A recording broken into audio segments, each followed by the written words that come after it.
പൂർണ്ണമായി നിർമ്മിച്ചിരിക്കുന്നത്. താജ്മഹലിന്റെ 4 വശവും ഒരേ രൂപമാണ്. താജ്മഹലിന്റെ അകത്ത് നമുക്ക് പ്രധാനമായും കാണുവാനുള്ളത് ഷാജഹാന്റെയും മുംതാസിന്റെയും ഖബറിടങ്ങൾ മാത്രമാണ്. താജ്മഹലിന്റെ അകത്ത് കയറി വീഡിയോ എടുക്കുന്നത് കുറ്റകരമാണ്. അതുകൊണ്ട് തന്നെ താജ്മഹലിന്റെ അകത്തെ കാഴ്ചകൾ നമുക്ക് ഈ വീഡിയോയിൽ കാണുവാനായി സാധിക്കില്ല. യമുന നദിയുടെ തീരത്താണ് ഷാജഹാൻ ചക്രവർത്തി താജ്മഹൽ നിർമ്മിച്ചത്. ഉത്തരാഖണ്ഡിലും ഹിമാചലിലും ഉണ്ടായ വെള്ളപ്പൊക്കത്തിൽ യമുന നദി ഇപ്പോൾ നിറഞ്ഞൊഴുകുകയാണ്. താജ്മഹലിനെ കുറിച്ച് വളരെ ഡീറ്റെയിൽ ആയി നിങ്ങൾ അറിയുവാനായി ആഗ്രഹിക്കുന്നുണ്ടെങ്കിൽ നമ്മുടെ ചാനലിൽ താജ്മഹലിനെ കുറിച്ചുള്ള മറ്റൊരു വീഡിയോ കൂടിയുണ്ട്.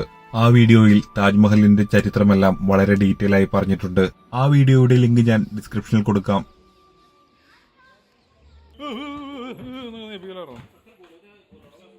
താജ്മഹലിനകത്തെ കാഴ്ചകളൊക്കെ കണ്ടതിന് ശേഷം നമ്മൾ താജ്മഹലിന്റെ പുറത്തേക്കിറങ്ങി. താജ്മഹലിന്റെ വലതുവശത്തായി കാണുന്ന ഈ കെട്ടിടം ഇവിടെ എത്തുന്ന